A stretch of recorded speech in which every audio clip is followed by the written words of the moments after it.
এইটা হচ্ছে কুয়াকাটায় আমাদের ছোট্ট বাড়ি, ছোট্ট ঘর, যেখানে আমরা 2 দিন থাকবো দুইজনে। এই প্রথম আমরা দুইজন মিলে কোথাও ঘুরতে আসলাম, বলতে পারো বিয়ের 1 বছর পর আমরা হানিমুনে আসছি। আর এখানকার ওয়েদার প্লাস সবকিছু এত বেশি ভালো লাগছে আমার, প্রথম দিনে আমি অনেক বেশি এনজয় করতেছি। আমরা এখানকার বেশ নামকরা একটা হোটেলে আসছি, আর 5 তলার উপরে আমরা থাকতেছি। রুমটা তোমাদেরকে একটু ঘুরে দেখাই। জার্নি করে আমার শক্তি মনে হচ্ছে কমে গেছে, আমি তো দরজাই খুলতে পারতেছি না। এর আগের বার কক্সবাজারে আমাদের ফুল একটা ছোট্ট ভিলা নেওয়া হয়েছিল, বাট এবার যেহেতু আমরা শুধু দুইজন, তাই এইরকম একটা রুমই আমাদের জন্য পারফেক্ট। এক পাশ থেকে সবকিছুই তোমাদেরকে দেখাই। এক পাশে কর্নারে আছে এরকম একটা আলমারি, যেটা ডোরটাই মিররের। আপাতত আমরা 2 দিনের জন্যই বুক করছি, বাট পরে টাইম বাড়িয়ে নিতে হবে, কারণ 2 দিনে কখনোই আমরা ঘুরে কমপ্লিট করতে পারবো না। আমরা 4-5 দিন হাতে নিয়ে আসছি। এখানে আসার পর আমি যে ড্রেস পরে আসছিলাম প্লাস সবকিছু জুতা স্যান্ডেল এখানেই রেখে দিছি। আমি নেক্সট 4-5 দিন এখানেই থাকবো। একটা জায়গায় যখন ঘুরতে আসছি, এখানকার খুঁটিনাটি ঘোরার জায়গা সবকিছু এক্সপিরিয়েন্স নিয়ে সব জায়গায় ঘুরে তারপরেই বাসায় ফিরবো।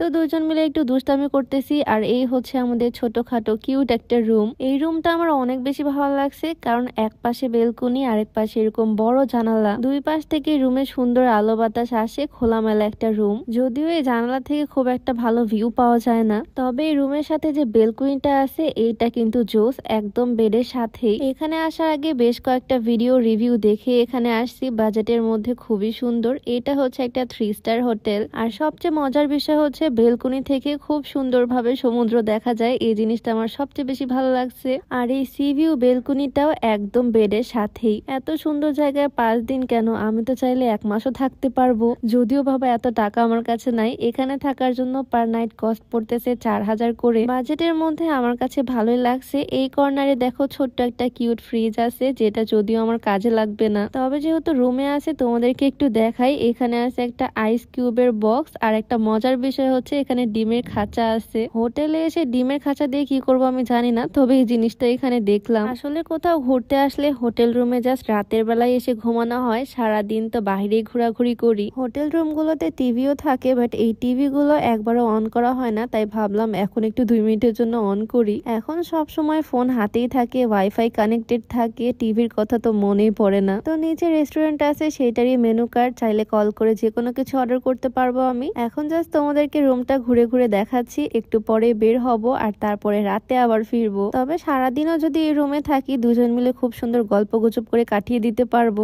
আমার কাছে তো বেশ ভালোই লাগছে। আর এই প্রথমবার যেহেতু দুইজন মিলে আসছি এত দূরে, তাই ঘুরে বেড়ানোর জন্য আমি অনেক এক্সাইটেড। এদিকে রুম ট্যুর অলমোস্ট ডান, আর বাকি আছে শুধু বাথরুম। বাথরুম আর কি তোমাদেরকে দেখাবো, হোটেল রুমে অ্যাজ অলওয়েজ যা যা থাকে আর কি। এই তো সাবান, শ্যাম্পু, বডি ওয়াশ, লোশন, এই জিনিসগুলোই, আর টুথব্রাশ, টুথপেস্ট, সাথে টাওয়েল। প্রত্যেক দিনই এই জিনিসগুলো চেঞ্জ করে দিবে আমরা যে কয়েকদিন থাকবো। আমার এখানকার প্রত্যেকটা স্পট ঘুরতে যে কয়েকদিন সময় লাগবে, আমি সেই কয়েকদিনই থাকবো। এদিকে বাথরুমের উপরে দেখি জল ছাদের মতো কিছু একটা। বাসা বাড়িতে এগুলো থাকে হাড়ি পাতিল রাখার জন্য, বাট হোটেলে এটা কি করবো আমি জানি না। যাই হোক, এই হচ্ছে আমাদের ছোট্ট রুম, যেখানে নেক্সট কয়েকদিন আমরা থাকবো। আর কুয়াকাটার ভিডিওগুলো আমি নেক্সটে আপলোড করব। তো আজকের ভিডিওটা এখানেই শেষ করছি। সবাই ভালো থাকো, দেখা হয়ে যাবে নেক্সট ভিডিওতে। সবাইকে আল্লাহ হাফিজ।